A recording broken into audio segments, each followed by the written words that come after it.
You're in front of the Israeli School, Universal Practical Knowledge, the Philadelphia Division, here at 3226 Cheltenham Avenue in Philadelphia. We're standing in front of the school right now, getting a description of the 12 tribe sign that's been painted by one of the brothers that was in the school: Judah, Benjamin, Levi, Simeon, Zebulun, Ephraim, Manasseh, Gad, Reuben, Naphtali, Asher, and Issachar. Those are the 12 tribes of Israel.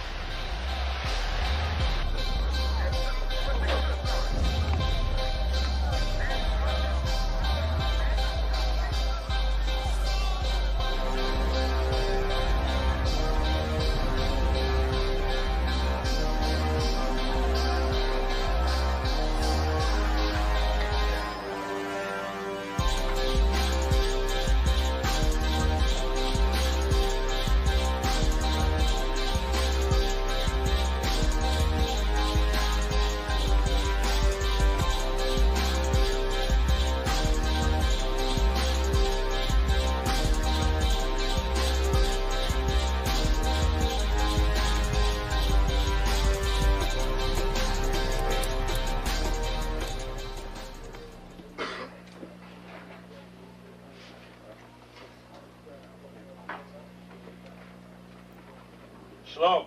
Shalom. You've been waiting for this day, so this day has finally come. A lot of you have been wondering where this knowledge that you've been hearing is coming from, and the powerful truth that you've been hearing, how this was established. Well, we finally were able to arrange for the priests to come down from New York and spend some time with us. And I'd like to introduce them if I can. These are some great brothers. We're very glad to have them with us. We want to make them feel as warm as possible, because this is their work and the extension of their work and what they've laid down some time ago. I'd like to introduce, first of all, priest and Sixth Shield General, 4th in command in the nation of Israel, Lahab. I'd like to salute this brother. Majo. Barak.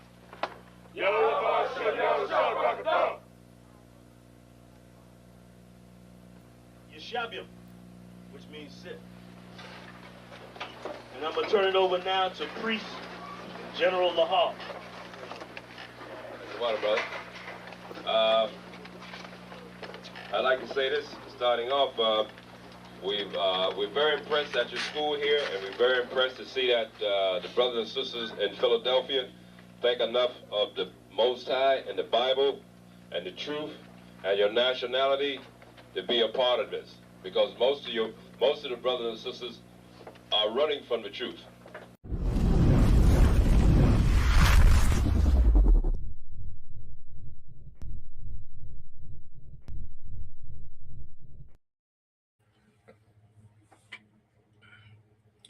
Hey, Shalom Israel. Yahweh Shem Yahushua Barakatham to the brothers.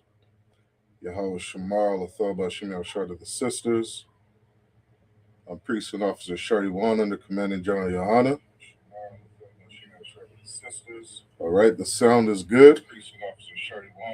Just making the sound is good. All right, we about to get into another Monday night history class. The water for tuning in. All right, make sure you like, share, subscribe. All right, help push this truth out. We got another Monday night history class.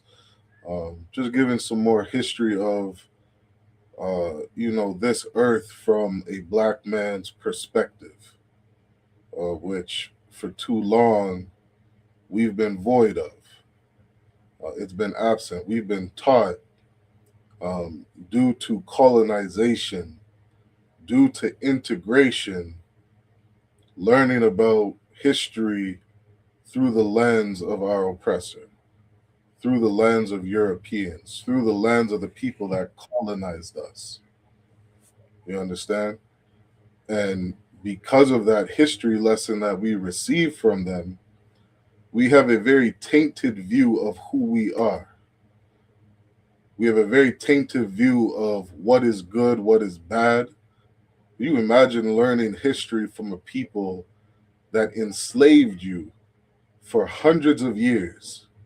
They're the ones that teach you who you are, where you come from, who teach you about every way of life that is good for you, every way of life that is bad for you. All these things are taught to you by your colonizer. And so, what we do every Monday night, we break down that history from our perspective. All right, is very important. What's going on, Ahabawan? Yabashima Shabakta. All right. You got yourself Yeah, on but mute. she got Sharpaka. Dad, what's going on with you, sir? What's going on, mighty man? I'm around. I'm around. God, shoot. So we got a good class tonight. It was inspired. Slack. It was I thought it was my phone. I'm like, ooh. Let me turn that down. Yeah, it was inspired by um, you know many current events. Things we see like Meg the Stallion, and what's even more current. That is not so much seen on social media is all the divorces that just took place within this last week. All the Black, Hispanic, and indigenous households that are broken, that are in disarray. All the tears from the fathers, from the mothers, most importantly, the tears of the children who are crying out because they're watching their parents fight, get divorced, abuse each other, mistreat each other. That should be national news. Yes, sir. And we hear about, Meg the Stallion not getting enough money from Clay Thompson. We hear about, who Clay Thompson is sleeping with as if that's the most important thing for our community. You know what I mean? There's a lot of underlying things that are going on. And, some sisters look to Megan the Stallion and, they use her story as an opportunity to vent, and put down the Black man. They use it as an opportunity to speak on all of their hurt, all of their mistreatment inside of a relationship. Mm-hmm. And what's very sad in doing that is what we have learned in 2026 in all these years, what people would say being removed out of slavery. The main thing we have learned is to be selfish. And it's a very sad thing because that selfishness is destroying and has destroyed our household.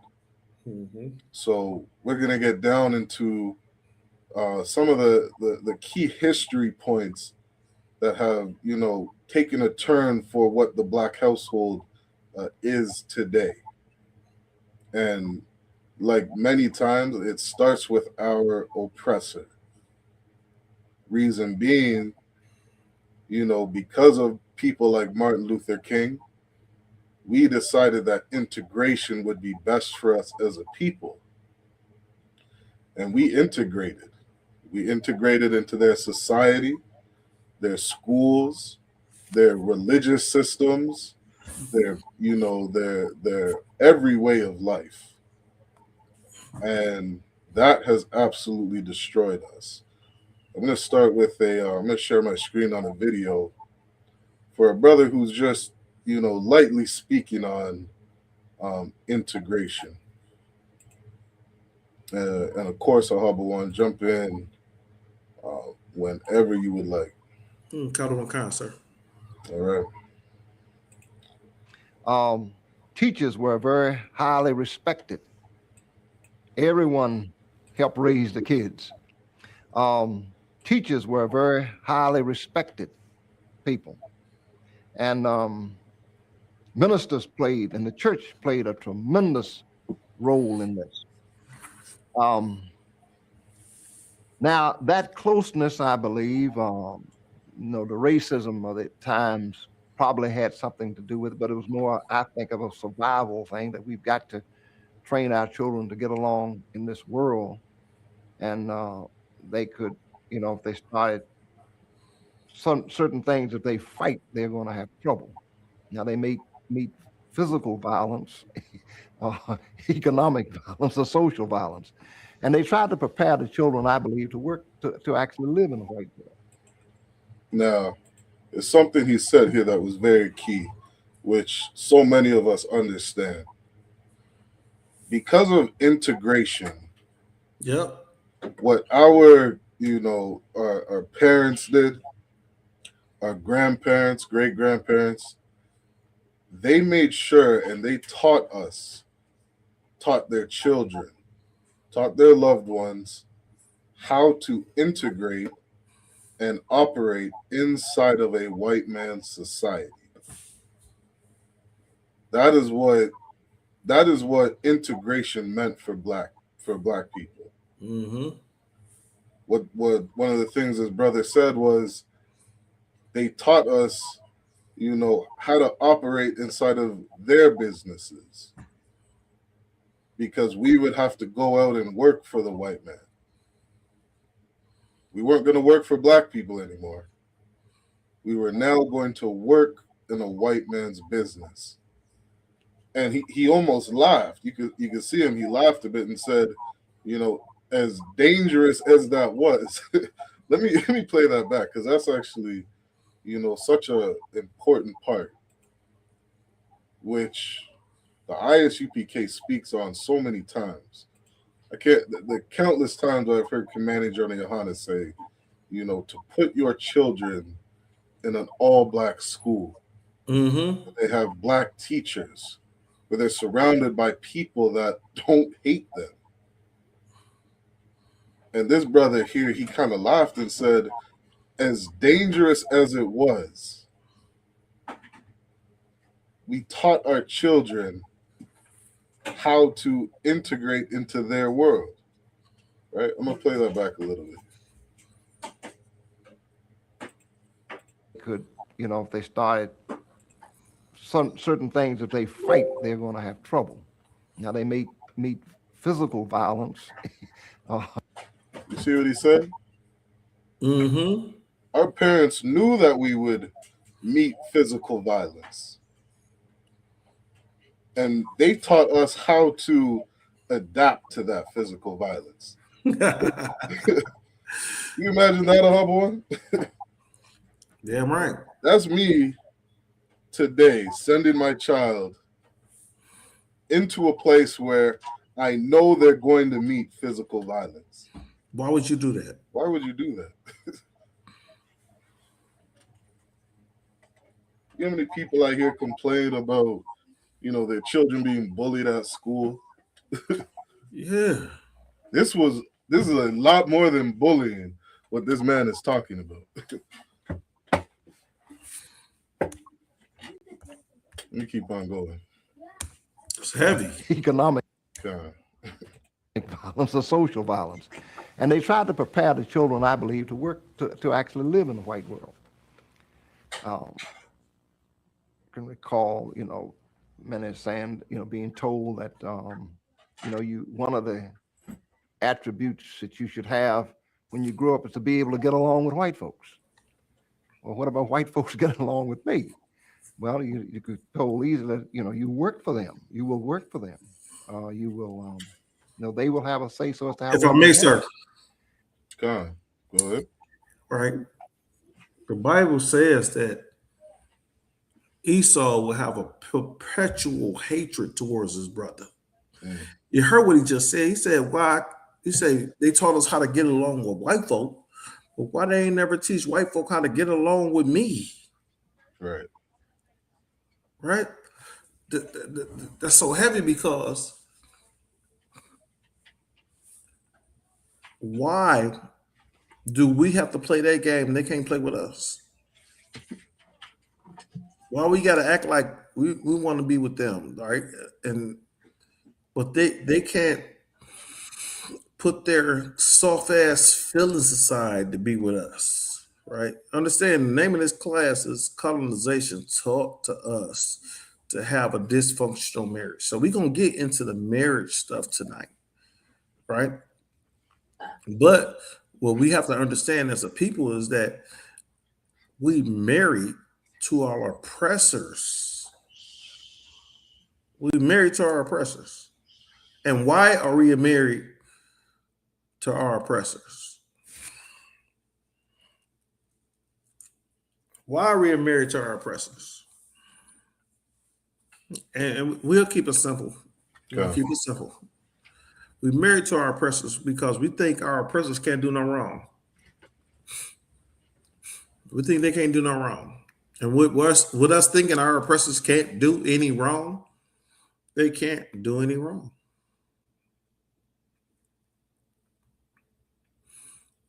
Think about the things that's going on in society today. We got a pedo as a president, right? We got a pedo as a president. We got a freaking alcoholic as the head of the FBI. Yeah. Man, he's more than just an alcoholic. Man. The dude, oh my God. We got a freaking alcoholic so the pedo is the president, the alcoholic is the leader of the FBI, right? If I could. Please. Because and what you're saying is so heavy in that, you know, like back to what this brother was saying, how you made the point. Why are we being taught how to get along with them? Why? They're the pedophiles. Yes. They're the alcoholics. You're the monsters on this. They're the murderers. They're the unalivers. You see what I'm saying? They're the unalivers. So why are we being taught how to get along with unalivers and pedos and alcoholics? They should have had mandatory classes and rehabilitation for at least 20 years, Ahabawan, on how to be kind and how to treat Black people. They were the people that needed, you know, an entire changing in the way they think, in the way they act, because how they showed that they treated people was monstrous. Damn right. We never needed to learn how to be with them. What we needed to do is to stay far away from them. That would have kept us safe. What needed to happen was they needed to change the way that they treated people. You know how many people that they unalived? How many of our people, that mass genocide, I swear, goes over everybody's head. They committed mass genocide on Blacks, Hispanics, and Indigenous. Damn right. And we need to learn how to get along with white folk? Are you crazy? This just sounds nuts. You trying to tell the lamb to get along with the lion. That's right. So the lamb should get along with the lion? Mm. Where you get that from? And how does, and even thinking about that concept, like what do I tell a lamb? Like, don't make sure you don't step on his toe because hey, look, no, you tell the lamb. Think about this: the lamb in any different aspects. You got to tell the lamb, don't look sexy, right? Right? Don't be. Think about how little girls and little boys walk around and jump and flip and all that kind of stuff and have a good time. Yeah, you can't do that with these lions. That's heavy. You know, as soon as you said that, don't look sexy, it reminded me of that movie I had watched. Or sorry, it was a documentary. I think it was a Netflix documentary. On slavery, and there was two sisters that were slaves, and one of the sisters was, you know, she was a house Negro. And she stayed around Massa and she knew Massa. And the other slave, this girl, she was growing up. She just turned like 14, 15. Her breasts are starting to come in a little bit. She's starting to get a little shape to her body. Mm-hmm. And she was advised, cut your hair. Don't let your hair grow. Mm. Watch the way you dress. Watch the way you talk. Watch the way you carry yourself. Because if Massa, gets a little horny one day and sees you walking down the plantation, He a nasty mofo. and that's exactly what happened. She got raped. She got sexually assaulted Mm. because her breasts were just showing a little too much. And that's what you have to tell a lamb, like you said. It's what you have to tell somebody who's in danger. And we think that it's a good idea to integrate with them. That man, that's why we're so destroyed as a people. You know what's heavy about what you're saying, sir, is that how can the lamb tell the lion that I don't look delectable, I don't look delicious to you? I was talking to a friend of mine today, right? And she was out in Highland Park, Highland Park inside Detroit. She was walking her dog in Highland Park. And in Highland Park, 2 coyotes ran out and attacked her dog. Huh. Right? 2 coyotes. Now, coyotes eat everything that ain't coyote. So she ran out. And I'm telling her, where your pistol at? You running out? She said, I had a knife. Them coyotes about to eat you and your goddamn dog. God. Right? So with them coyotes about to eat her and the dog, right? It's funny that she ran out and then the coyotes ended up taking off. So she ended up being blessed that the coyotes took off because they could have attacked her. Because this is I don't know what time, she got like a pit bull or something like that, some type of dog.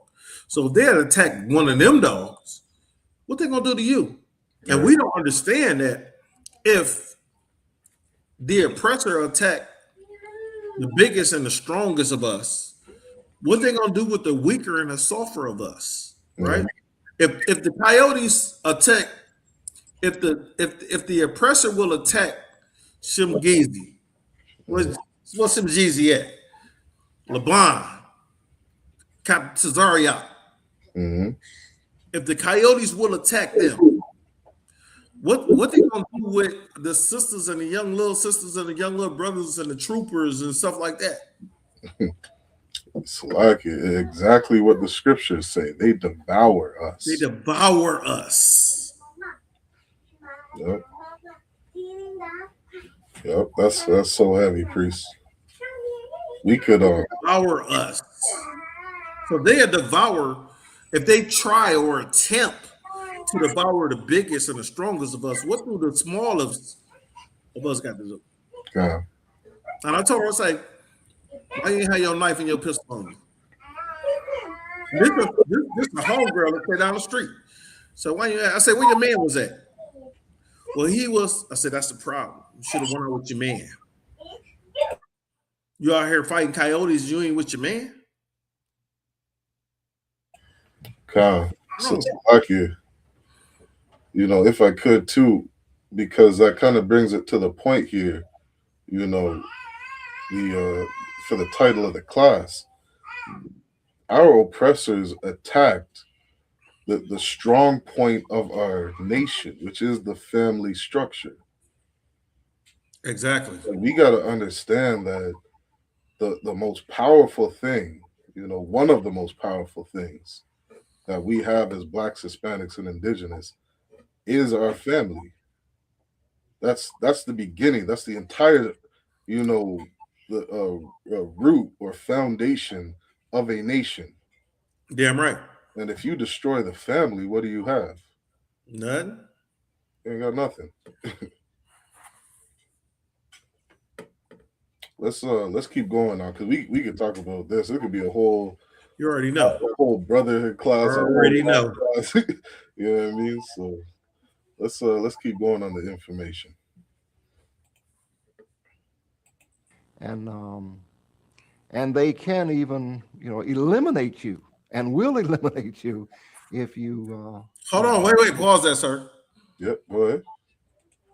He said, and they can eliminate you and will eliminate you. That's what we sent our kids into. That's where we sending our children to. To a individual that can and will eliminate them. Mm-hmm. That's nuts. Yep. All right, No. Salakia, sir. All Yeah, right. right. No. The Bible says oppression make a wise man mad. God, that's why I say this topic could go forever because being wise brothers, when we see the destruction of our family, all we do is shake our heads at this. You know what I mean? This brother right here, he's making light of how we sent our children into these beasts. We gave our kids right to these animals to devour us. Mm-hmm. So let's try to teach them how to live in their society. Mm-hmm. It's absolute madness. Too much out of line.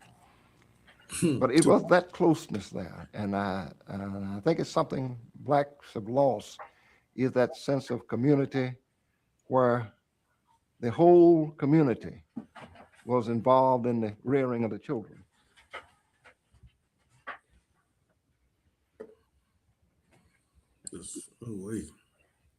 Blacks have been, ever since we've been here, I guess, have been told that you were brought out of Africa, and you were brought to this land.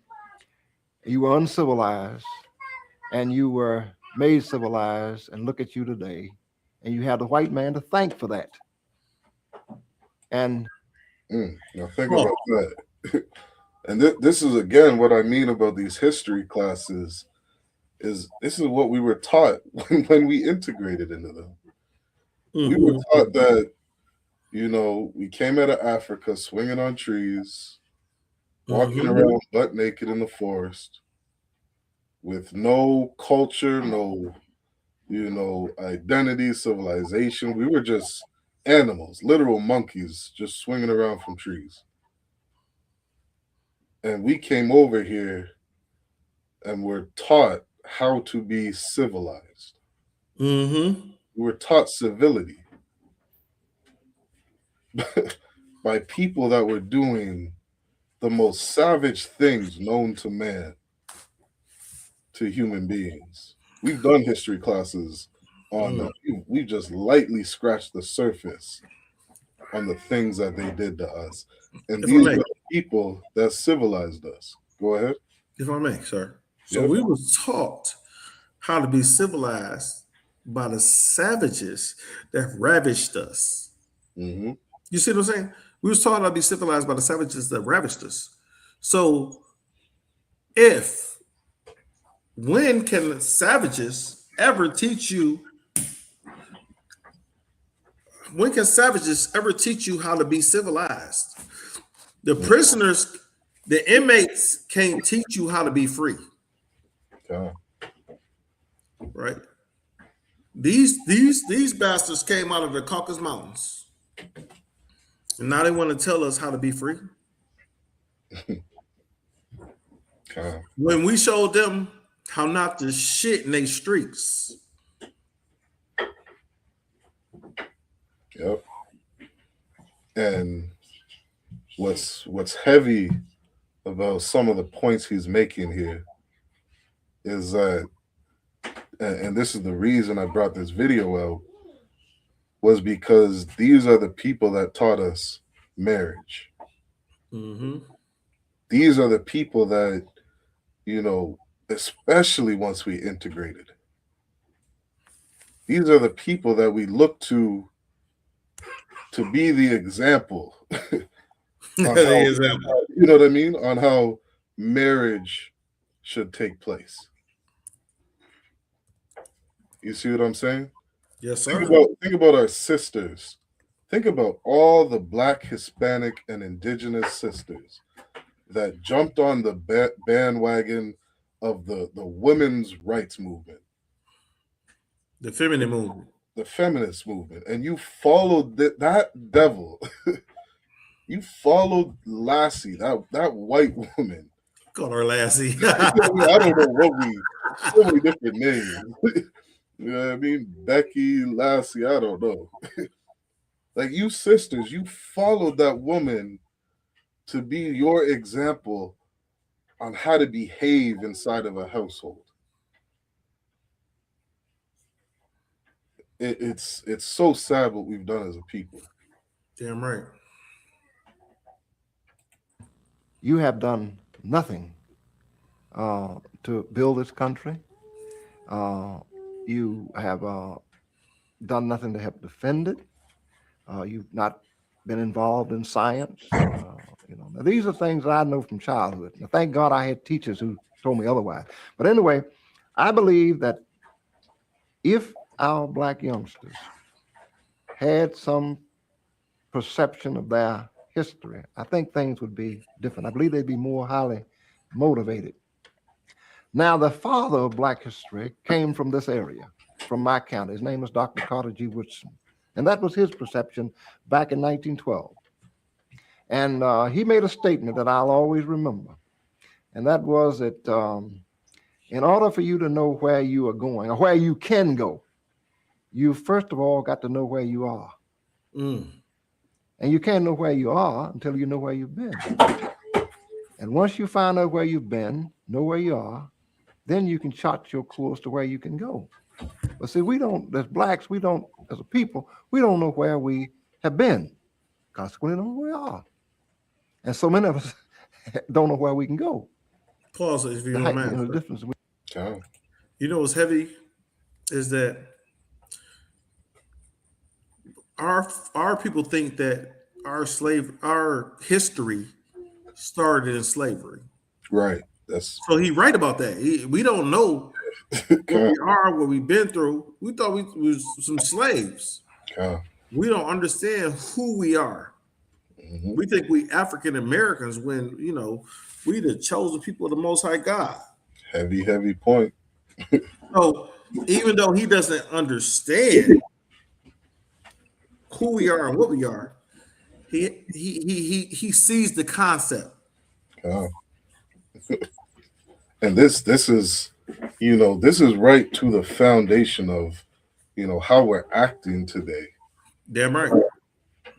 We come out of slavery and we're like, okay, now we got a little freedom. the chains off just a little bit. During slavery, on let's stick to just on this topic. I'm about to say, can you define a little slavery?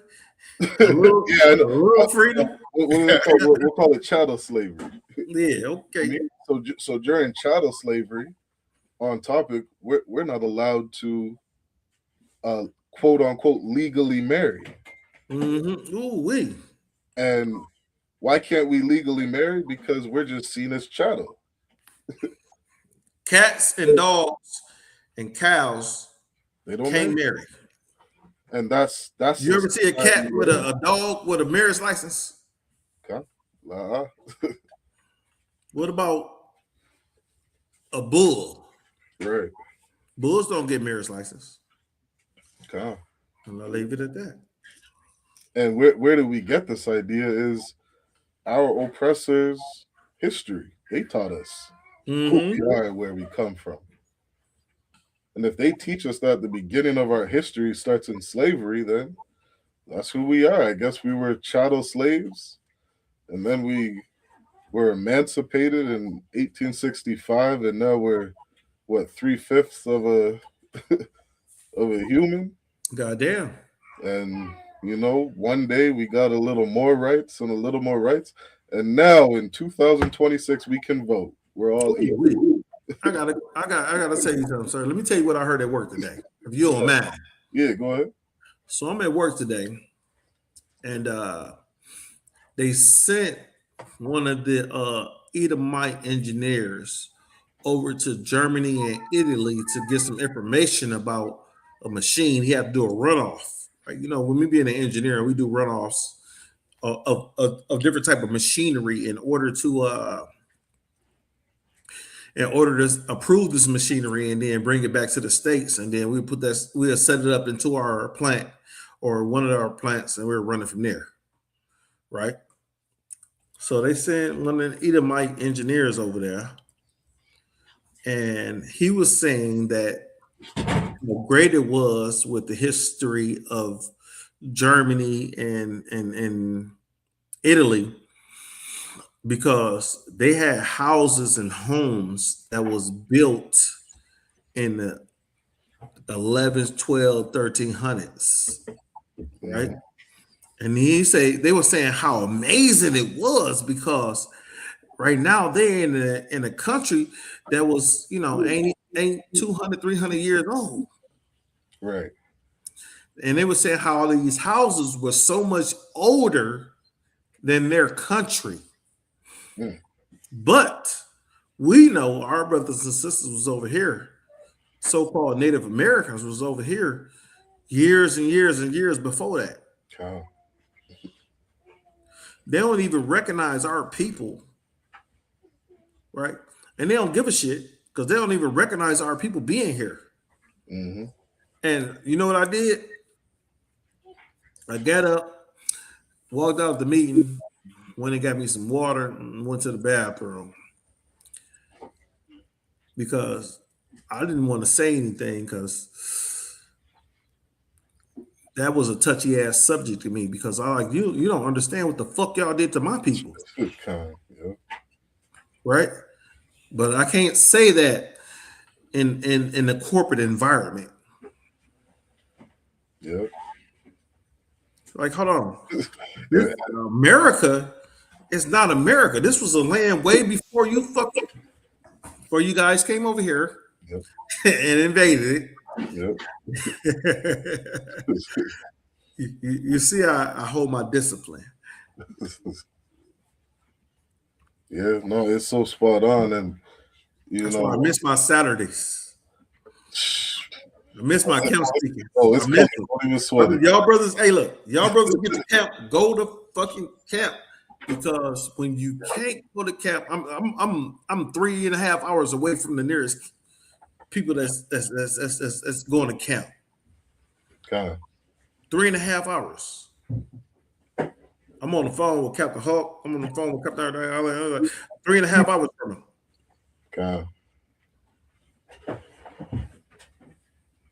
I ain't washed my boots from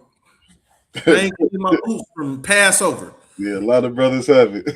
I ain't clean my boots from Passover. When I get a boot kiss, you gonna get some Passover horse shit on my shit. And that's so righteous. You know what I mean? Sir, I'm fired up. Yep. I wanted to, on that topic, I did want to get into a little history of, how our indigenous brothers treated marriage before colonization. Please. Because, well, I'm not going to tonight, but I'm just, just giving some small things. Like it was all about community. Because we had our indigenous brothers had polygamous marriages. Yes, they did. You know what I mean? Before colonization coming over here. And, though they say, historically, they say it wasn't that, what do you call it? They say it wasn't that big. It says that they were doing it. And this wasn't something that was frowned upon. This was just... You want me to go to Book Isaiah? Yeah, go ahead. Go ahead. What do you want me to do? You want me to start at 3? You want me to start at 4? I think it's 4. You can get right into 4. It's 4 and 1, what you're looking for, but at the same time, is if the prequel to it is like 3 and 16. Yeah, if you want to bring that up, I would love to, sir. And and again, this is so important because for the black man, we want to look at being brought to America as our starting point for our culture. When we have to understand, that is the starting point of everything in us being erased. Damn right. You know what I mean? Damn right, sir. If I may, Yeah, go ahead. this is the book of Isaiah, chapter 3, and verse 16. Moreover, the Lord saith, because the daughters of Zion are haughty and walk with stretched forth necks and one-time eyes, walking with menacing as they go, Hmm. and making a tingling with their feet. Hmm. Verse 17, therefore the Lord will smite with a scab the crown of the head of the daughters of Zion. If I may, sir, that's why they ain't got no edges. Yeah, I know that's where you're going. That's why they ain't got no edges right there, goddamn. Like you followed Cave Becky in the feminist movement, thinking that you're now going to, be the god of the household. That you're now going to be, the leader of the household. You know what I mean? And you followed that and you lost all your damn hair. You know what I mean? You followed that and continued the destruction of our So household. you trying to say that the Lord made them some bald head hoes? God, Oh, wait. The Lord made you bald headed, not me. God. Say, And and imagine Salakia, and imagine what, where you go to get those wigs. Like, you look up, how those wigs are manufactured. You have East Indians going inside of sewage, down your drain, your toilet drain, your shower drain, your sink drain. your hair is made of shit. Your hair is made of shit. Like that. That's where that wig comes from, and that's what you put on your head because you weren't taught how to act right. They got a dookie wig because they don't want to act right. They don't want to follow these laws, statutes, and commandments. So you get to wear the dookie wig. And that's just a part of our destruction. You know what I mean? Let me get I'm gonna drop this video. Like that. Yes, sir. Yeah, he made the point in that. But I want to bring up some statistics just to give us like a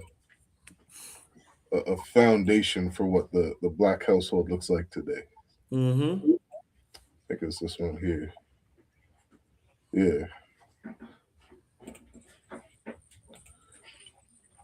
So this is from heritage.org, the Black Family Blueprint.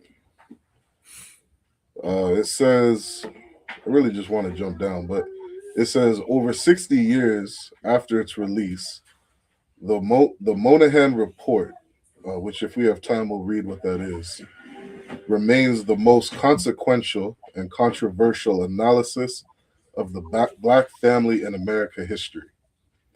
One explanation for its continued relevance is how accurately it predicted the breakdown of the traditional family structure. While the report was focused on the Negro family at the time, the issue it raised related to the relationships dynamics between men and women, welfare, employment, education, and urbanization help explain why American families of every back of every back black Slovakia, why American families of every background look drastically different today than they did decades ago. Mm. And what what is he speaking on when he says what the black household looked like decades ago is you got to picture this scenario. Okay, we come out of chattel slavery. We can now legally get married. Mm-hmm. And as we legally get married, our family unit is strong because when we were in chattel slavery, I forget the term that they called. I think it's something like I think they called it married till death do you part, Yes, or sir. until um, death do you buck. I think that was the term. Married till death do you part, or married till death do you buck. And what that meant during that chattel slavery time was you were with that black man and that black woman forever. Damn right. Unless you died, you were killed, or until you buck, which meant that slave master found out that you were together. Now that you came out of chattel slavery, If I may, sir.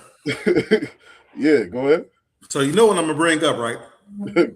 The movie Django. Right. The Jill never watch. You know, y'all gotta understand if y'all watch our classes and stuff like that. I bring up the movie Django in every class because bottom line, he ain't watched the movie. Okay, you know, I'm It's like it. I've seen it. It was just a long ass time ago. No, you gotta see it again. Django, a movie I watch every day. He don't care too much about it. But we got some people in the chat, sir. You wanna shout them out real quick? Yes, yeah, I'll run that down. We got for water for that. UPK La Prionetta. All right, checking in. Sister Kalaya Quar, Carolyn Radsville, Maria, Tawan Williams, and Aisha Banaf. Tawanda Williams. Oh, select it. Tawanda. Oh, I thought it said Ta and. That's why I didn't pronounce it properly. No. That's my grandma Ohio. Select it. Tawanda, what's going on, sis? Don't mean no disrespect. Select if I offended you. Yahweh Shamar Lachab Hashim Yahushai. All right. The water, everybody for tuning in. You were saying something, Mahaba? If y'all got any questions, ask your questions. We're going to answer every question you got. Please like, share, and subscribe to the class. Ask any questions. Get the algorithm up, y'all. This is what we're going to do. Now, since I digress, what you got to understand is read, if I may, sir. Yep. That last line that you read. Can you run it back over? It had said the relationship. Yeah, I got you. The relationship dynamic between men and women, welfare, employment, education, and urbanization help explain why American families of every background look drastically different than today than they did decades ago.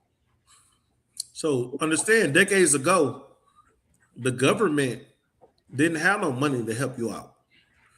Think about in the Great Depression. Think about black man when you came out of slavery in 1868, whatever it was. The government ain't give you no money to help you out. So what you have to do, you have to, what they call it, get it out the mud. Right, that's right. You had to get it out the mud. You know why? Because the perpetual hatred that Esau had for your black ass wasn't allowing you to get some help. So you had to get it on your own. Right. Salaki, if I could, Salaki. Please. What you're saying is so heavy. And I need everybody to understand this point. When you came out of chattel slavery, you had to survive. And in order to survive, you couldn't throw your black sister away. Mm-mm. You can't throw your husband away. You had to work together. And that's the start of a nation. It begins with family, where a man and a woman come together, they work together, and they build something. If I may, sir. Yes, like it. Keep going. It's so heavy that the scriptures say, come together, O nation, is not desired. Right? They're telling you to come to the scripture. The Most High God is letting you know you got to come together in order for you to survive. That's right. Right? We cannot, a black man and a black household cannot survive without the black man and the black woman working together. Yeah. Cannot survive at all. Right? So we have to come together. We, the nation, does not desire. And when I say black man, I mean black, Native American, Hispanic. Understand, you got to come together. Hispanic man, you can't survive without your Hispanic woman. That's right. You can't. Native American woman, you can't survive without your Native American man. That's right. You cannot. Because Esau is looking to devour you. Mm-hmm. Esau is looking to devour you. And once Esau devours you, your daughter's going to be doing what? Your daughter's is going to be twerking at the red light, at the headlight. What the song say? Twerking at the headlight on the red light, whatever the fuck it say. Right?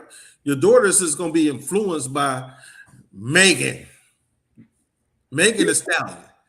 Mm-hmm. And what's funny about Megan Thee Stallion is that Megan is a girl named the Stallion. A stallion is a male horse. Mm-hmm. Right? Your daughter's gonna be influenced by what's her name? Cardi B.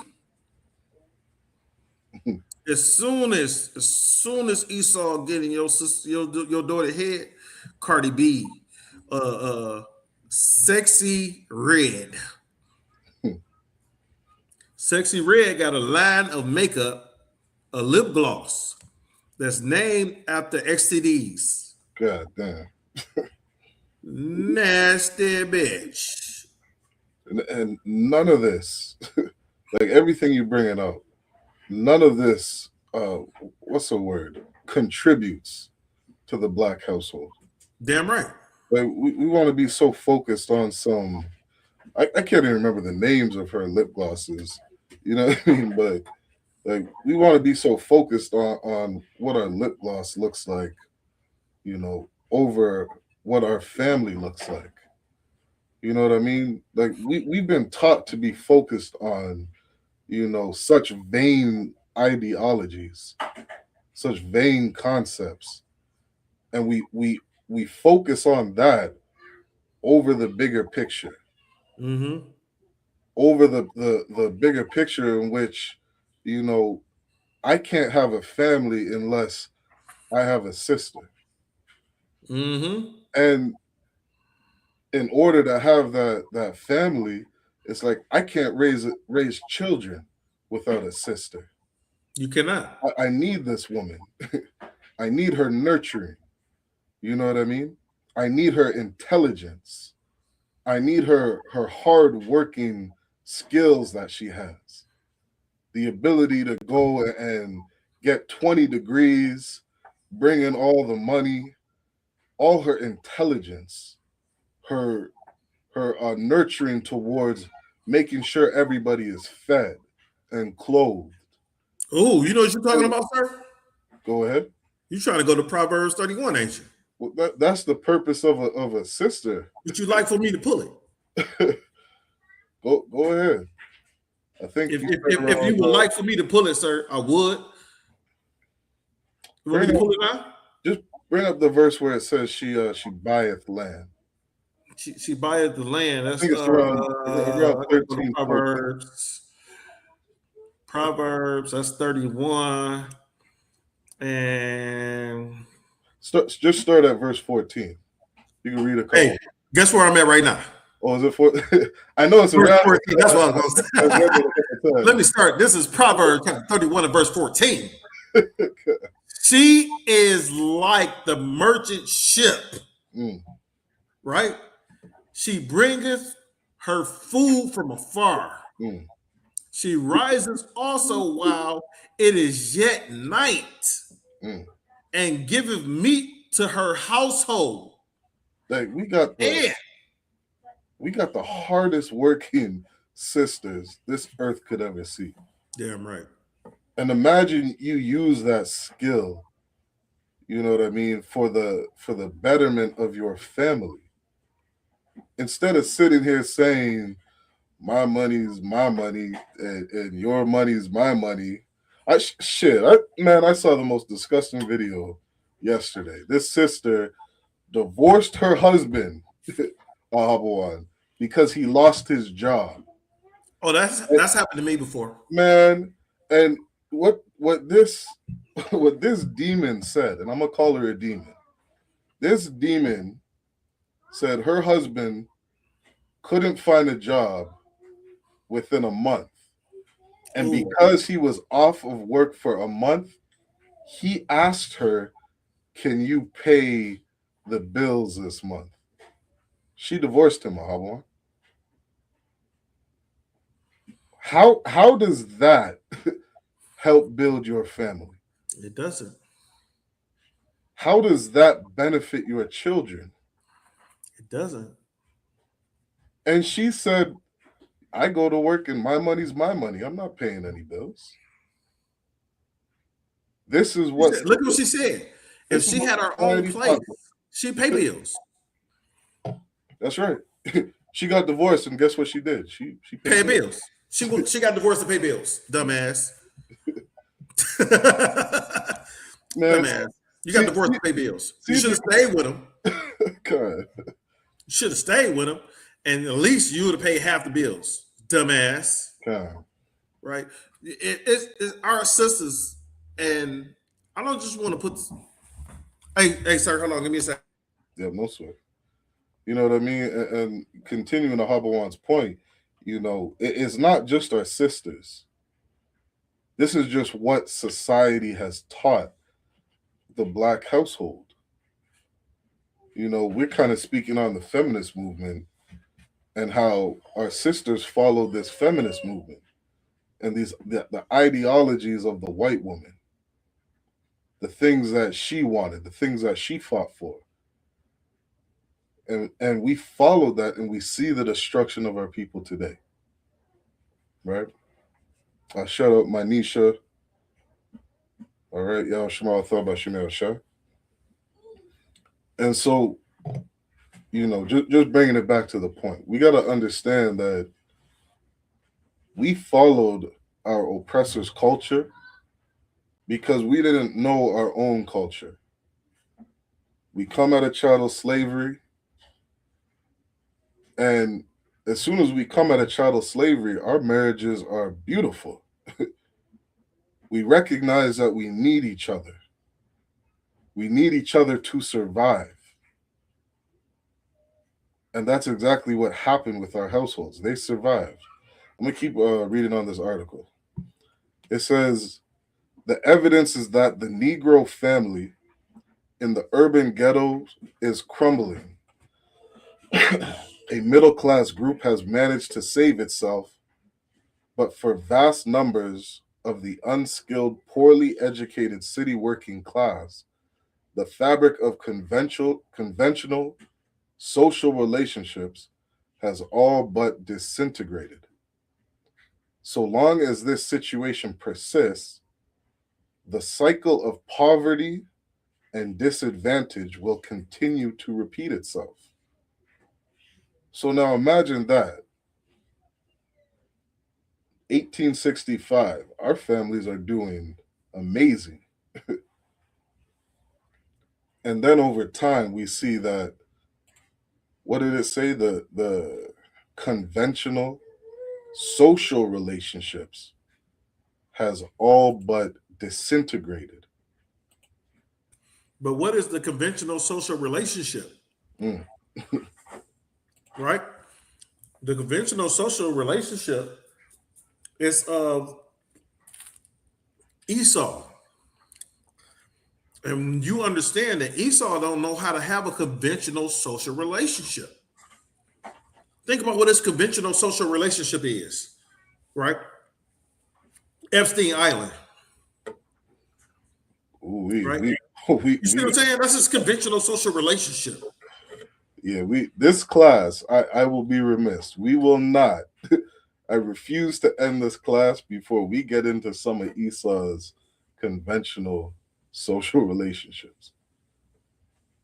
And it's again, these people, man, there's so many videos of Habawan. I remember watching the Bluest Eye sisters, one of them I always remember. And I'm watching this black sister break down and cry, saying, how could she watch, another European mother set a school bus on fire of children going to school. And this black woman could not understand how a mother could do something so heinous. She couldn't understand it. And this is what they did to us. And these are the people that we follow. If I may, sir, Go ahead. I remember having a dog, right? I remember having a dog when I was younger. And I was probably about 12, 13 years old. I had a dog. And this dog, whenever it was a female dog, and every time it would have puppies, it would kill them. It would chew them up. Right. And I couldn't understand why this dog does that. Right? So we had two female dogs, two male dogs. And every time one of the female dogs got pregnant, it would chew up the puppies. Damn. Right? That's that she devil. She gonna chew up the puppies. Yeah. Right? It wasn't because she was hungry. It wasn't because she needed, nourishment or anything like that. It was just because what I ended up figuring out, the bitch ain't want no puppies. And that's what you're seeing nowadays. Some of these bitches just don't want no puppies. You said it in a kind way. I was gonna continue that thought. Because she is an animal. Please say it. Cave Becky, and that's exactly what Christ called it. Is it not meat to give the food first to the dogs? I'm paraphrasing in the book of Matthew. He called that white woman a dog, an animal, a beast. That's how they behave. That's what a parable is. A parable, a simile. You're using something to describe her nature. Everybody want to be Christian so bad, say they love Jesus and the Bible. Christ called a white woman a dog. That's what he compared her to. Because that's how she acts. That's how she behaves.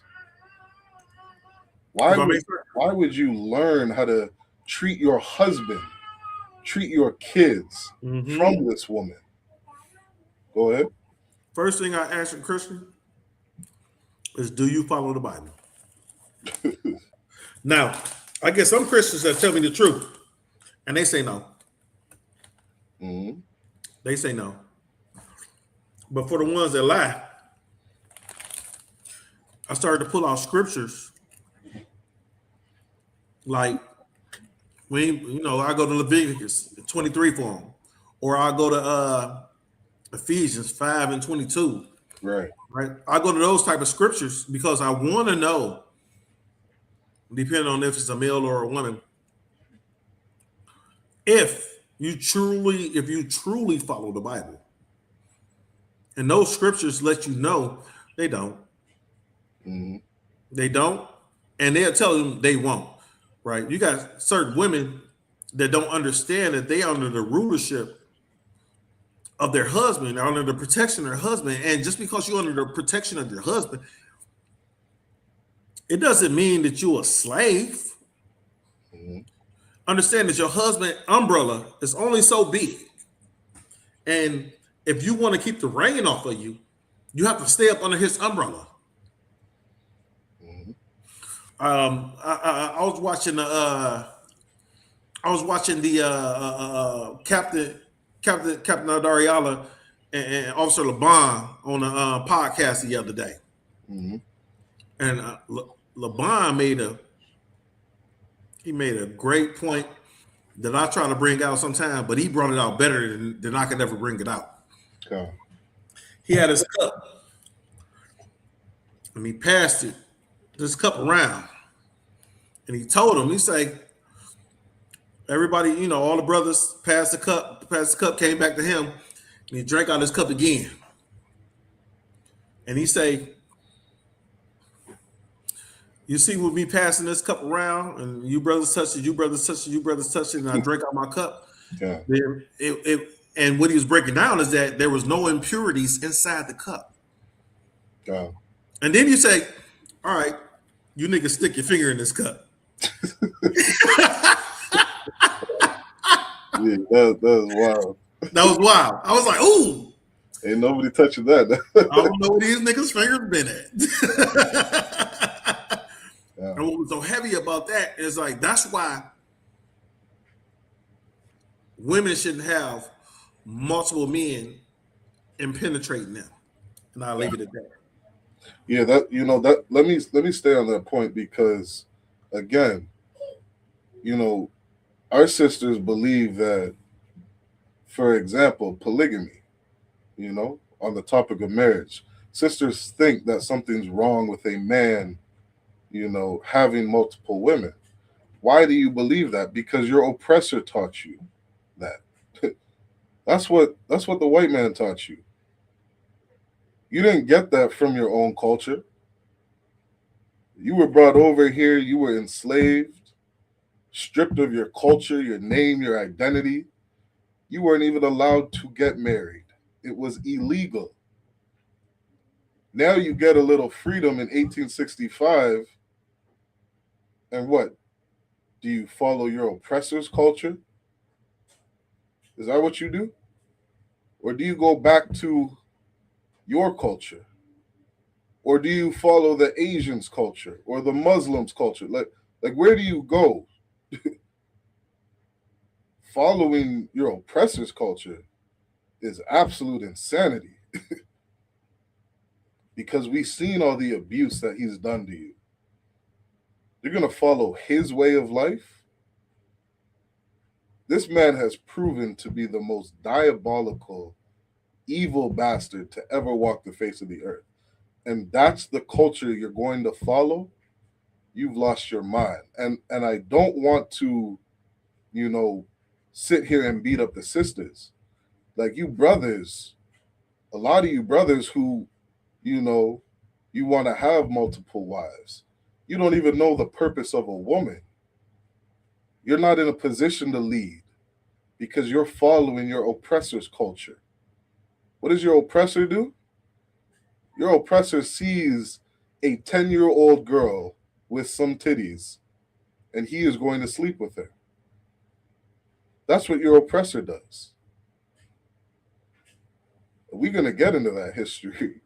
I refuse to end this class before we get into that, Honorable. You brothers following your oppressor on how to be a man,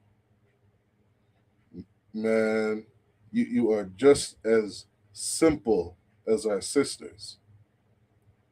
That brother that we were watching that video earlier, kind of laughing and, we gave our children, over and taught them how to integrate into their society. You know how bad of a leader you are? You didn't protect your family. You didn't protect your kids, your loved ones.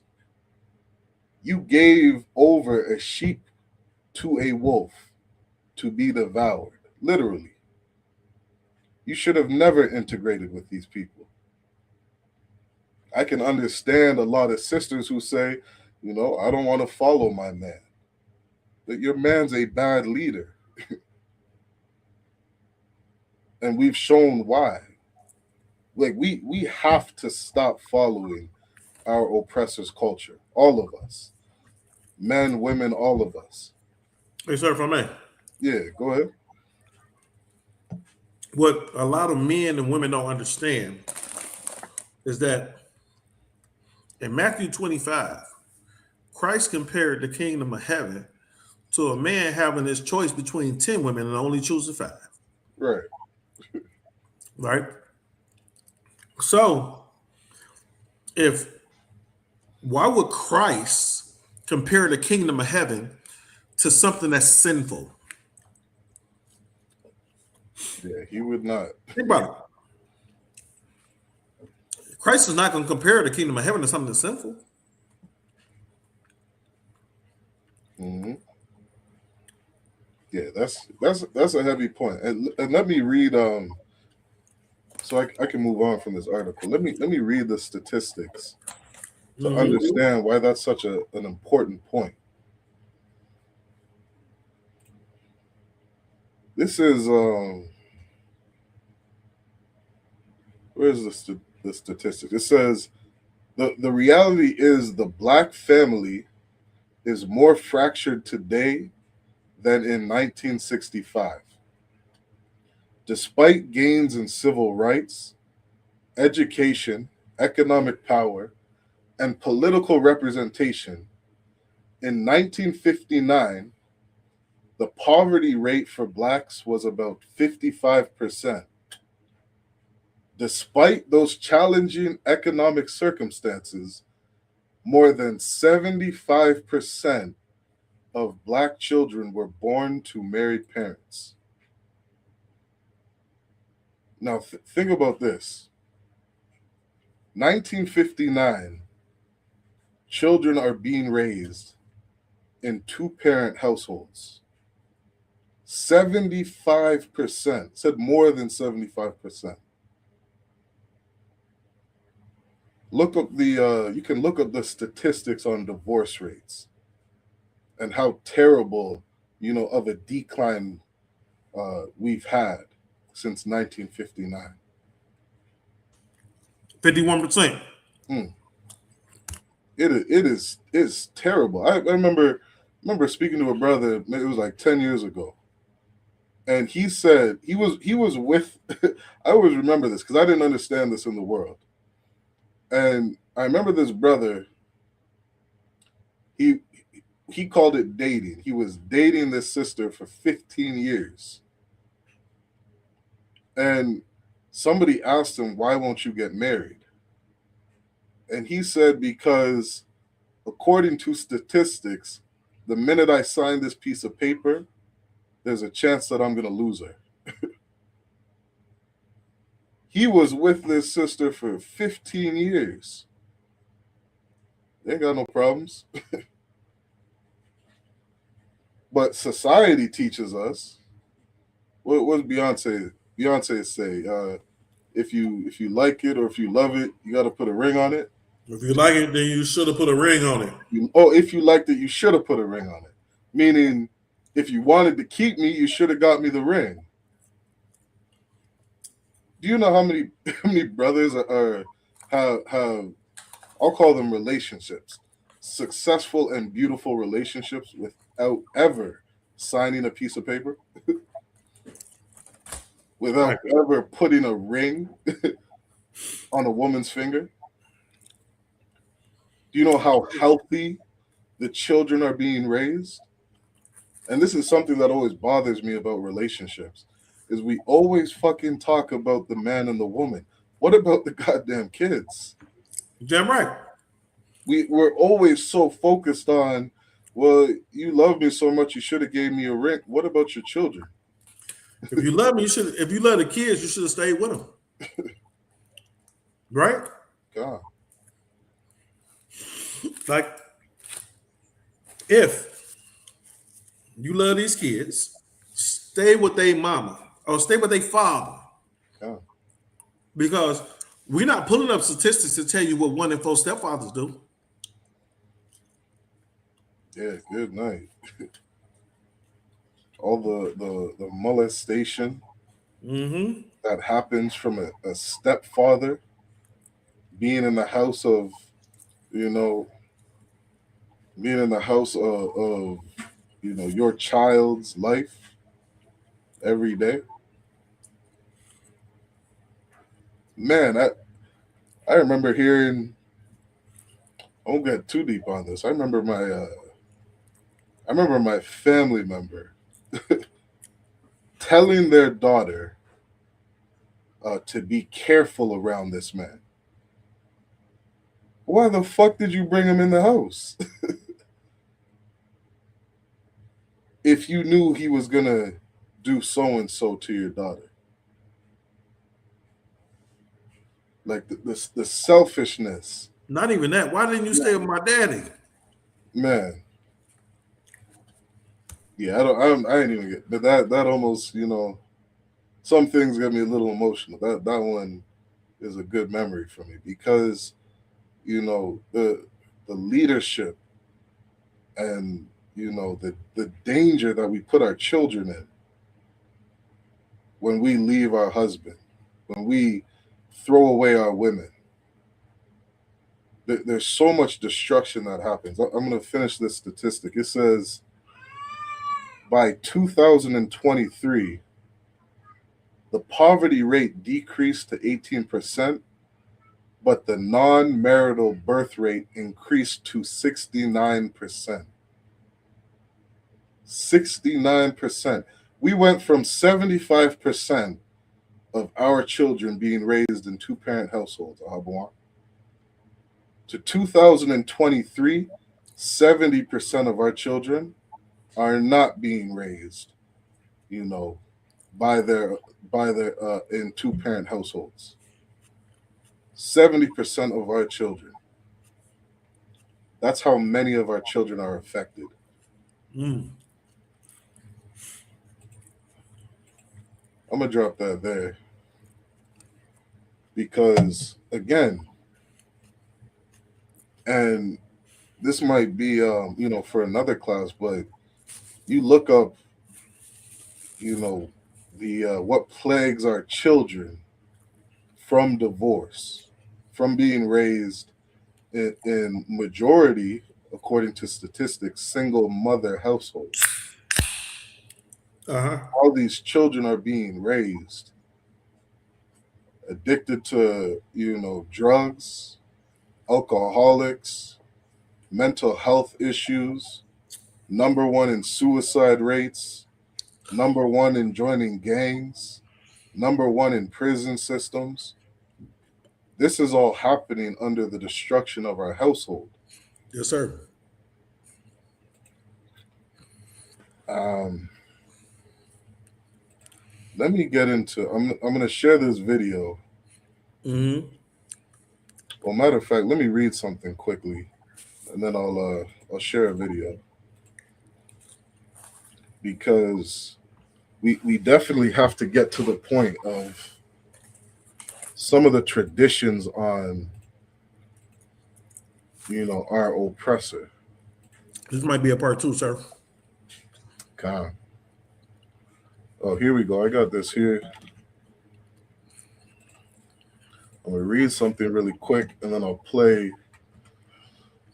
a little short of the video.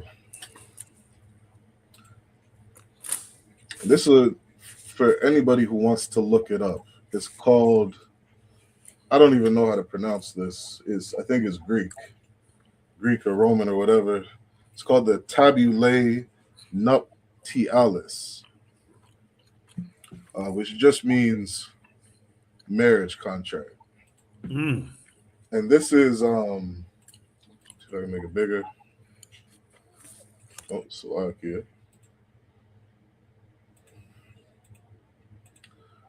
This is the marriage contract in Rome because we come into America, North and South Central America, you know what I mean? Or we were already here. We're put in slavery. We're stripped of our culture and our identity.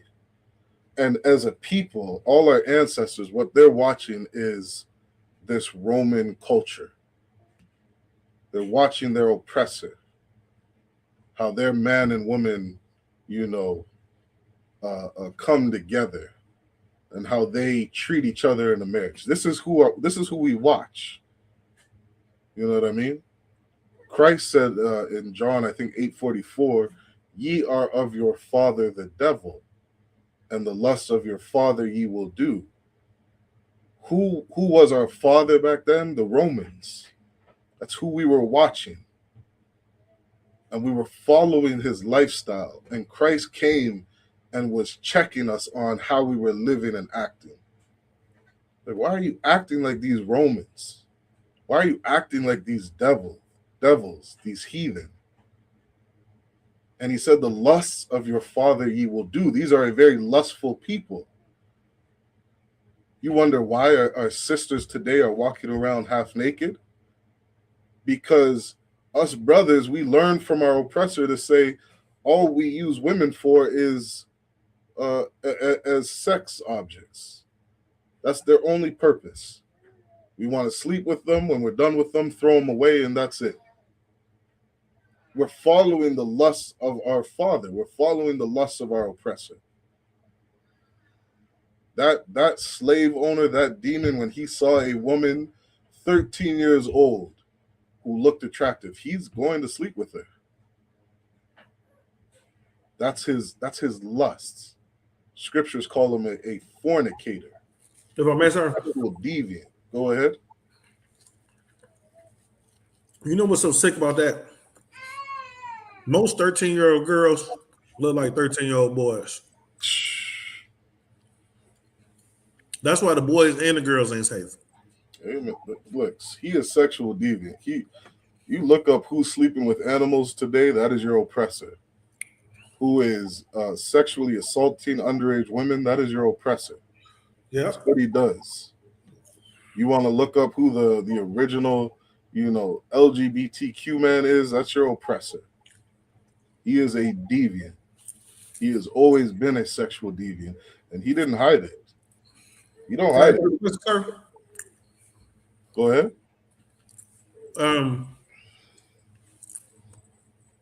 Sodom and Gomorrah. Mm-hmm. Where were they located? Sodom and Gomorrah was near the Middle East. In the Middle East, right? So, even before Sodom and Gomorrah, we've heard about homosexuality in the Bible. So, our oppressor follows, what is it? Egyptology. Yeah. Right? A combination between Egyptology and, this Roman Catholic stuff and all that. So that's what our oppressor follows. Yeah. So they follow the ways of homosexuality and things like that. So what's so heavy is that Captain Tazariot, when him and Polite was battling, and he brought that picture about one of them gods that Polite worship having some penis aim at his face. Mm. And he asked him, "Is this gay?" Right? And Polite really couldn't say no, but he couldn't say yes either. Yeah, it's crazy. Right? And we have to understand that everything that we get to go against our God, go against these laws, statutes, and commandments, come from those who oppressed us. Okay. Now, what we don't understand is we've been oppressed by a certain people for so long that the Lord is saying that these people these people can't ever receive salvation.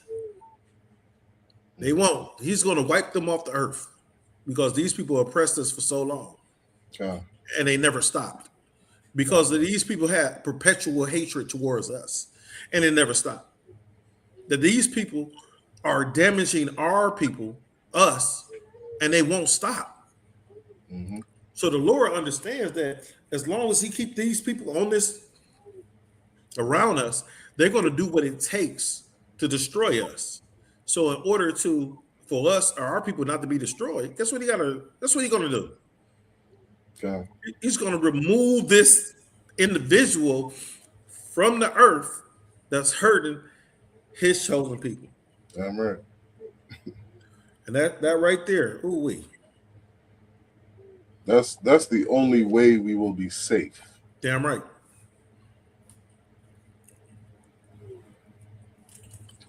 Let me read through this quickly. So this was the marriage contract in Rome. Okay, it says these tabulae nuptiales, they were signed, witnessed, written agreements in ancient Rome, used primarily to document the dowry. Is that supposed to be nuptials? A what? Nuptials? Is that supposed to be nuptials? Like, you know how you make your nuptials when you get married? Yeah, you could call it that. Huh. Damn. Yeah, it's part of that contract. Yep, absolutely. And that was the point of signing this. It says its constitution, management, and restitution if the marriage ended. That's why that was the primary reason for this marriage certificate. We got to understand that 2026, because this is where that marriage certificate comes from. This is what we believe marriage is today as a people. Why? Because we follow white culture. We're following the Romans. This piece of paper, it was for its dowry, constitution, management, and restitution if the marriage ended. What did Christ say? From the beginning, it wasn't supposed to be like this. Christ taught us that marriage is supposed to be forever. Forever. It's not supposed to end. There is no ending to marriage. We take on Roman culture and we, right off the bat, jump into something, signing a piece of paper to protect us if things don't work out. You know what's heavy, sir? Go ahead. If you work to make the marriage work, there's no if it don't work out. God. There's no if. It's okay, baby. Let's get through this. Right. There's no if it don't work out. That's why the brothers in the UPK they so mighty, because they do whatever it takes to stay with their wife. God. You won't get that nowhere else outside. You won't get that in the Christian church, right? You won't get that in Jehovah's Witness or Christianity or Catholicism. You know, the purple goers. I try not to call them, you know. I try not to call them. You went on mute. True. Can you hear me now? Yeah, I can hear you. So, like I was saying, you won't get that with the purple. Try not to call them. The purple girls. You won't get that with them, right? Because they really don't like women anyway. Yeah. But if you want a man that likes, loves, and appreciates a woman, sister, come right here to the ISUPK. Okay. Come to the ISUPK. Okay. Let me ask you something, sir. Go ahead. We was talking earlier, right? So now I'm not going to put your business out, but these men in the ISUPK, how can I say this? They love a woman. Yeah. Right. I tell me personally. I tell them I'm addicted to you. I'm addicted to you. You got a certain type of crack that I'm addicted to. Yes, I can be considered a crackhead, and that's just me. I ain't gonna put your business out there. I'm gonna put mine out there. I might be a crackhead, but it's your crack, baby. But at the same time, I have to show you, teach you, lead you, protect you, and guide you. Yeah. I can't just have you out here doing nothing. Yeah. Willy-nilly. What they call it? Willy-nilly? No, I can't have you doing that. Slocky, so I digress. God. No, it's like we imagine if we put loyalty as our foundation to a marriage. Damn right. Over getting a ring or signing a piece of paper. Then it's like, okay, wait a minute. If we're going to be in each other's lives forever, forever, what things can I accomplish with this person? maybe I could have some children. Boy, Maybe I could build a house. I could build a house. I could build a family. Oh, what if you build an empire? Oh my God, no. Who's to say you guys don't build an empire? Mm. And that's, we think that, okay, we want to get married and sign that piece of paper because this is who I've decided I want to be with for the rest of my life. Mm-hmm. So obviously you value loyalty. Clearly you value, what's the word? Stability. Yes, sir. You value these things. Well, if you value it so much, then you should put loyalty as the most important thing that you're looking for. One of the most important things. Should be. Loyalty over a piece of paper. Because this piece of paper, according to Roman tradition, it's there to protect you if it ends. It's not meant for you to be together forever. What is something that doesn't end? Does the sun have a contract with the earth? God, Right? Does the moon have a contract with the sun? No. you imagine that? Imagine if the moon, like, look, I ain't going nowhere. I'm gonna block the sun out sometimes so the moon can get it, like, so the earth not get no light there now and then. But I got you, right? It doesn't have to do that, Right. right? So if the sun doesn't have a contract with the earth, why? And it's forever. Mm. And marriage, think about this in the Christian church, when you get married. Now, and the only reason why I know this because I've done this stupid shit before. It's a contract, and in that contract it says, "Till death do you part." Okay. But if 51% of marriages end in divorce, how is anybody in there to death? Because they still alive. Mm-hmm. They still alive. So should you kill me or I kill you if we get a divorce? No. No, you should not. But at the same time, is if you promise to do this till death do we part, why are we departing? Mm-hmm. We're departing because your feelings are hurt. Okay. We're departing because my feelings are hurt. That's why we're departing. And the Bible, I mean, not the Bible, but your vows doesn't say anything about your goddamn feelings. It don't say nothing about it. It says sickness and health. Am I sick? Are you healthy? Mm-hmm. It say richer and poor. These are the vows that individuals state when they go out and they sign these marriage contracts. It says sickness and health. Right.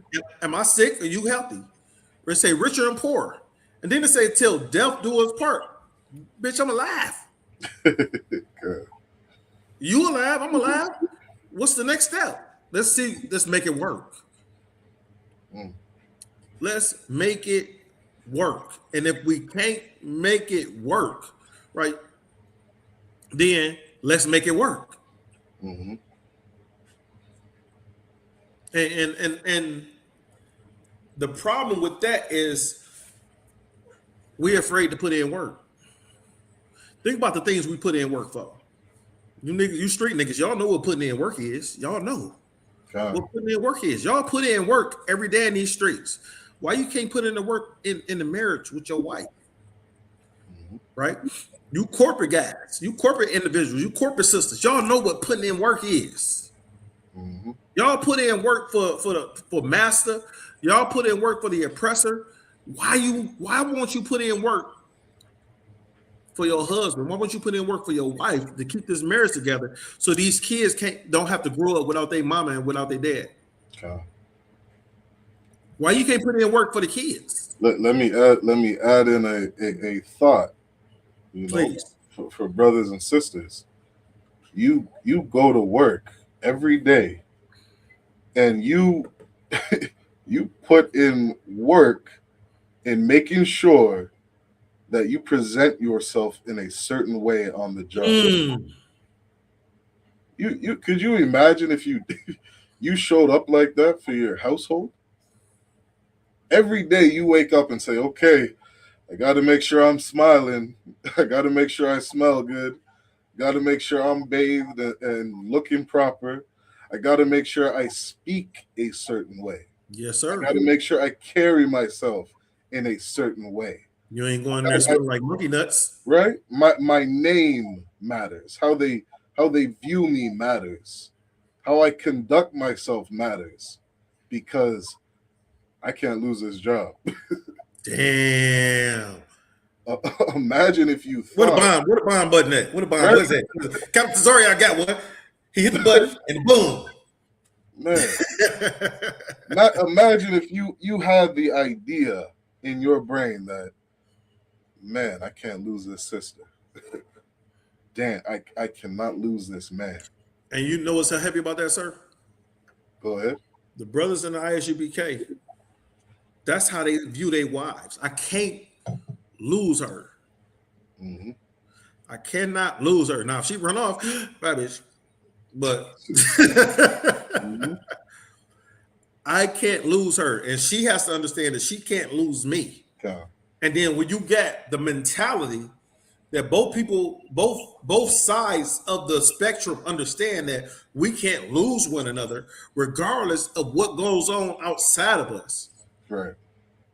Right? Then you ever hear of chemicals bond? Certain chemicals bond. C4 has a collision bond, and when it has a bond, is that once it bond, it doesn't break up. Right. That's why it becomes so explosive, right? So now this bond, when it's bonded 4 times, and when you break that bond,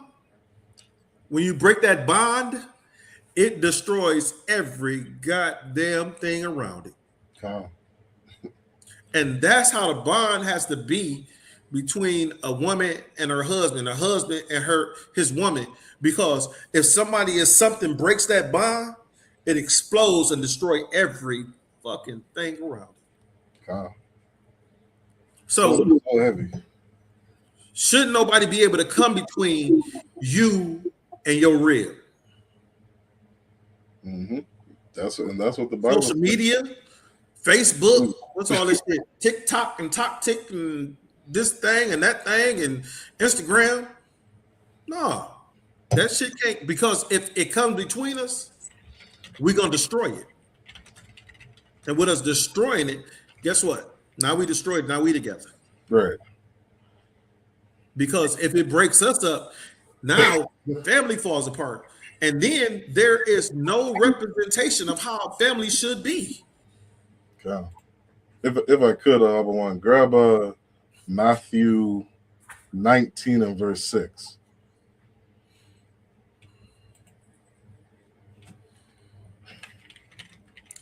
Oh yeah, I was already on Matthew 25. Matthew 19 and verse 6, sir. 19 and 6. Okay. This is Matthew chapter 19 and verse 6. Who for they are no more twain, but one flesh. What therefore, go ahead, sir. Therefore, go ahead. What therefore God has joined together, let no man put asunder. Oh my God, sir. I'm glad you brought this scripture, if I may. Yeah, go ahead. This scripture is read at the end of every marriage ceremony in the church. Damn. What God has put together, because every Christian marriage believes that the Most High God has put them together. Right? Mm-hmm. So what every Christian marriage believes that God has put them together, it says what God has put together, let no man put asunder. And what they have to understand is that no man or no woe man. God, yeah. God. No man or no woman should be able to break this bond, break this marriage up. Right? So that means that even when you are what they call that, irreconcilable differences. Reconcile those differences. Irreconcilable. You can reconcile this. You choose not to. God. I only use that because that's what the words that was used to me in court. That's heavy. What's let like? me, Is let that me you again? let me read this definition. Mm-hmm. Asunder is a literary or old-fashioned adverb meaning into separate parts, pieces, or violently apart. It commonly describes forceful destruction or separation, Mm-hmm. such as tearing, ripping, or splitting something in two. Mm. That like that is one of the most valuable things we could have. Not this white man's marriage certificate. If I may, sir, Yeah, go ahead. and I'm gonna say this. What's so heavy is that the divorce decree was created before the marriage certificate. That's right. The divorce decree was created before the marriage certificate because Moses said, a matter of fact, if we read the next, it says, they say unto him, why did Moses then command to give a writing of divorce and put them away? Think about what Moses was. Moses allowed them to do divorces and give a decree for this divorce way before you got a marriage license. If I could add, Please. Moses said he said this because of the hardness of your hearts. Yes, sir. Meaning you guys are because you guys refuse to reconcile. In reconciliation differences. Moses is like, I don't know what to do with you.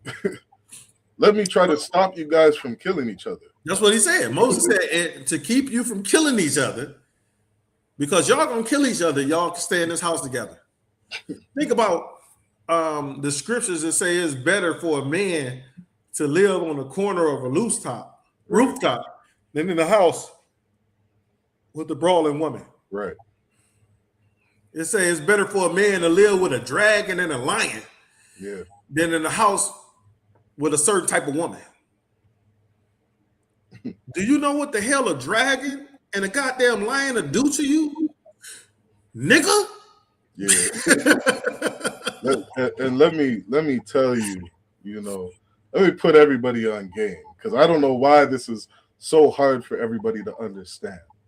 It is better that you as a sister not to be a dragon.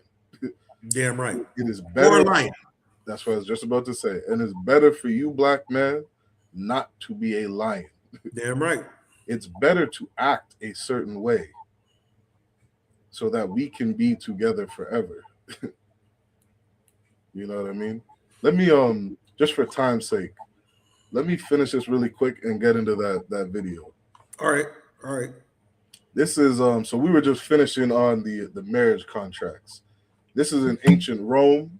It said the marriage contract was primarily used to document the dowry, its constitution, management, and restitution if the marriage ended.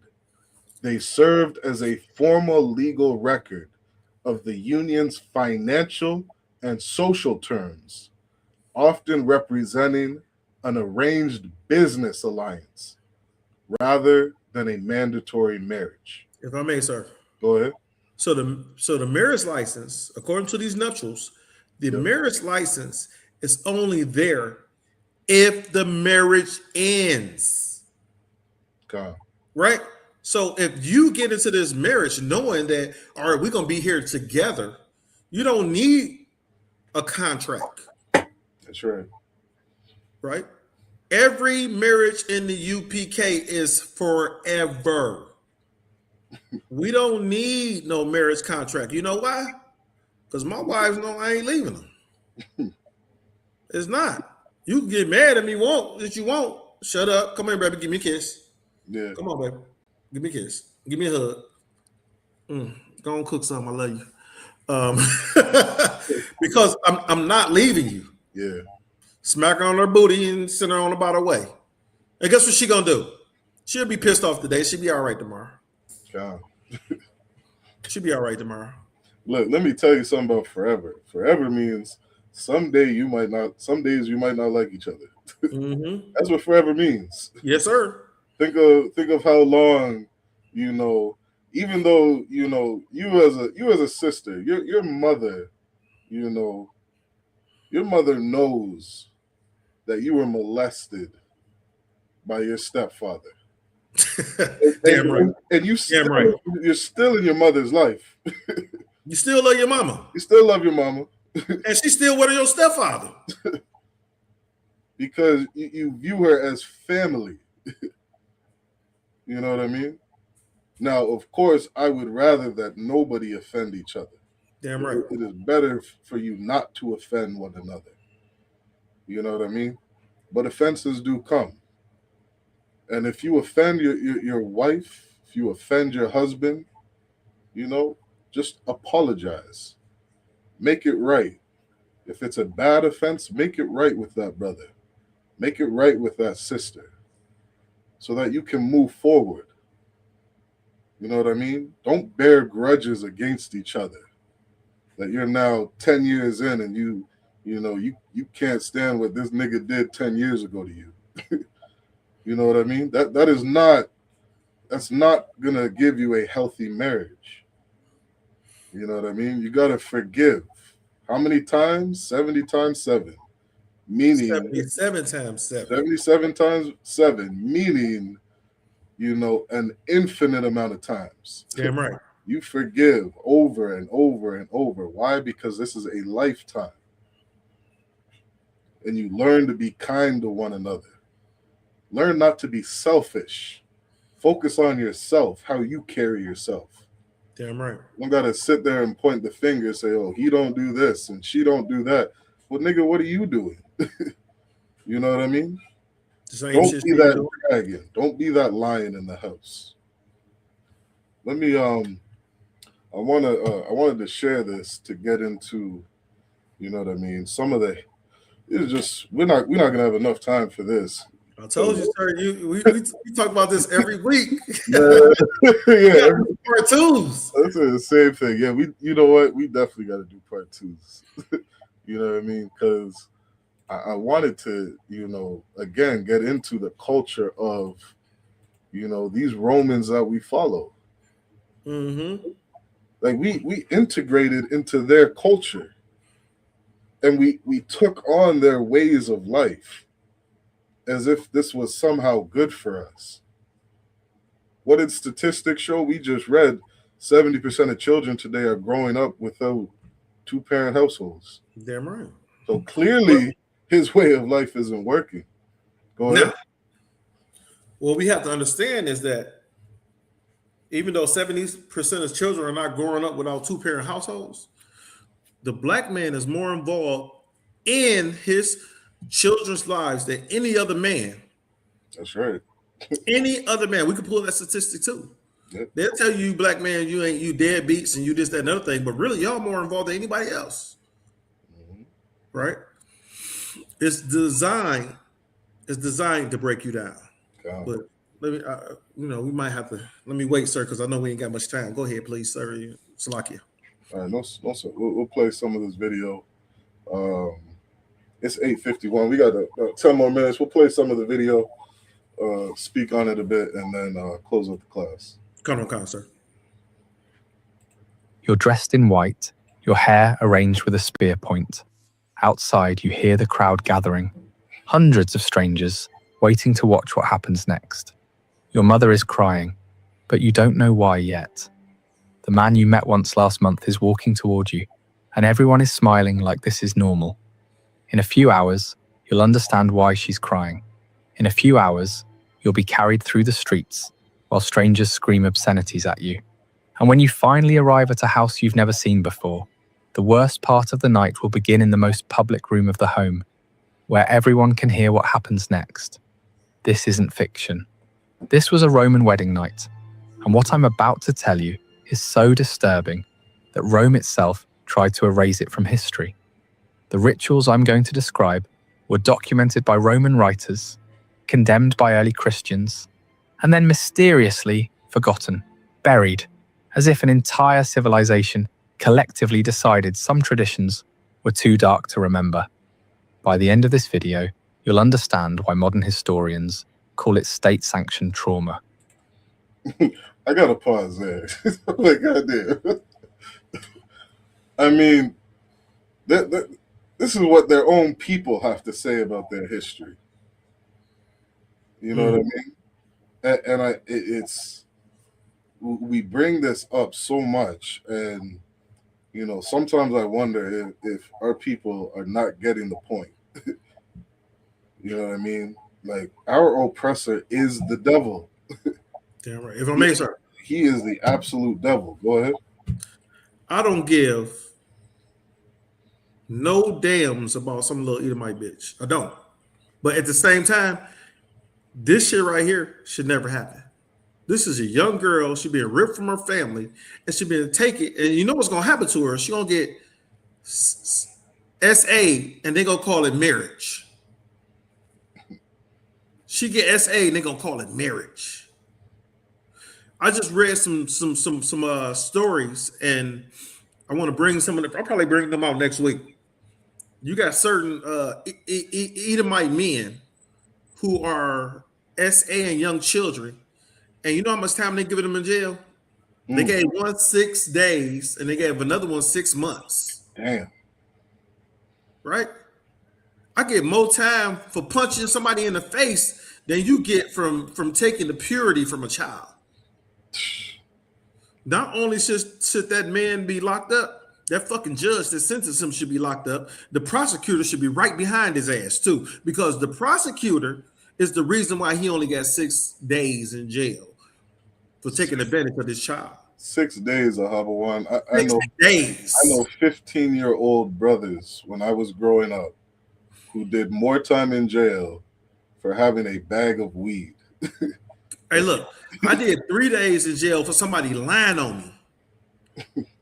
Think about this. If you do, I did 3 days in jail for somebody lying on me.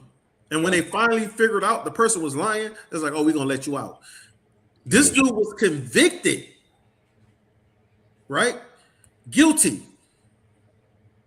And they gave him 6 days. Good night. I hope somebody catch him and talk to him real nicely. Talk to him real nicely. I hope somebody catch him in jail and talk to him nicely. Like, these are some things you shouldn't do. Let us show you. Let me show you some more things you should never do. Please. You'll know about the God whose shrine required one final act of submission, and you'll never look at ancient Rome the same way again. But I need to warn you, this gets significantly darker than you might expect. Let's start with a fact that should make you pause. Under Roman law, a girl could be legally married at 12 years old. He's like, what I'm about to show you gets significantly darker. Ooh wee. As if legally marrying a 12-year-old isn't the darkest thing you could think of. If I may, sir. Go ahead. Keep an eye on California, because they keep lowering the legal age of consent. That's right. That's right. Like, man, to understand the mind of your oppressor, you'd have to study these people for hundreds of years. And what we actually have is we have like 6,000, 7,000 years documenting this man's history in the Bible. Mm-hmm. And that's something that people don't realize. That's why it says that the wisdom of this world is foolishness to God. Because this man right here, he's documenting one part in time of Roman history. The Bible has thousands of years of this man's history. Damn right. You know what I mean? It gets significantly darker. You know what I mean? And we have the history records of what this man has done. You ever think about when you sit before a judge and they start listing out your crimes? Could you imagine if a judge started sitting down and listing the crimes of Europeans? You know, and this just the crimes they got caught for. When you get caught, them the crimes that you be caught for. What if the judge was able to list out the crimes that nobody knew about? Mm. Yeah, it's scary what these people have done. It is like Commanding General Yohannes said, this is a living nightmare, a living horror story. Like, you Black, Hispanic, or Indigenous, and you don't watch horror films, we understand it. Like, we are living a horror film. Damn right. Living amongst these people. I make sure I watch me a horror film and a slavery movie once a week. I need to be reminded. Yeah, those slavery movies, they'll definitely fuel a brother up. You got to be reminded. Let's see how much more we can get on this.